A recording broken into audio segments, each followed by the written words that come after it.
Саламатсыздар ма? Домен қалай аламыз? Бұл үшін ps.kz сайтына кіреміз. Мінекей мына жерде өзіміз қалаған доменді басамыз.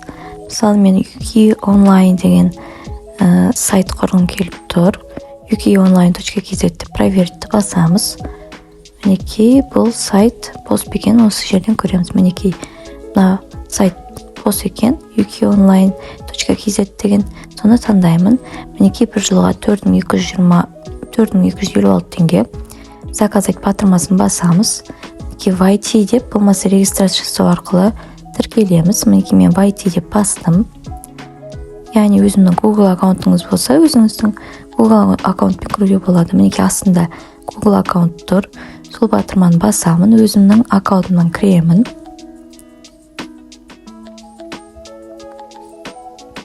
Мінекей кірді. Енді создать лицевой счет деймін. Жалпы 4256 теңге болды. Енді физическое лицо, резидент Республика Казахстан деп продолжить деп басамыз. Мінекей. Енді мына жердегі даналар толтырып, иініңізді жазасыздар. Яғни робот деген жерге галочка қойып, создать лицевой счет деп басамыз. Мінекей кірді. Енді завершить заказ, получить счет на оплату дегенді басамыз.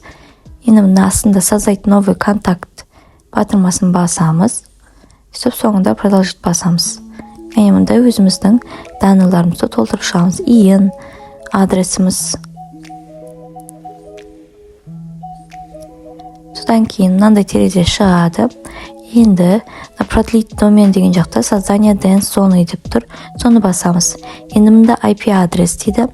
Тильдаға кіреміз. Мұнда домен деген жерге IP адрес шықты. Мінекей осыны копировать етіп аламыз. Доменге өзіміз қойғымыз келген доменді қойып, мінекей IP адрес алдық. Создать деп басамыз. Создать сайт деп. Мінекей мынандай терезе кіреді. Енді мұнда қараңыздар. Тип записи деген жерде мынандай А деген бар болса, значит барлығы дұрыс. Егер А деген жоқ болса, онда осында А запись қосамыз.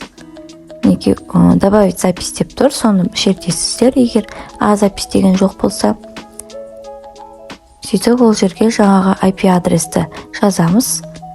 Яғни тильдаға домен деген жерге жазған кезде осы шыққан Қазақстанның IP адресі сохранить басып, осылай А записті қосасыздар. Егер жоқ болса, бізде бар екен, онда барлығы дұрыс.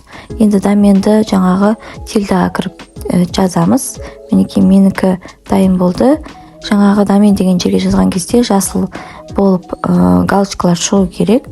Егер қызыл болып тұратын болсаң, 1-2 сағаттай күту керек болады. Яғни бұл бірнеше уақытты алады.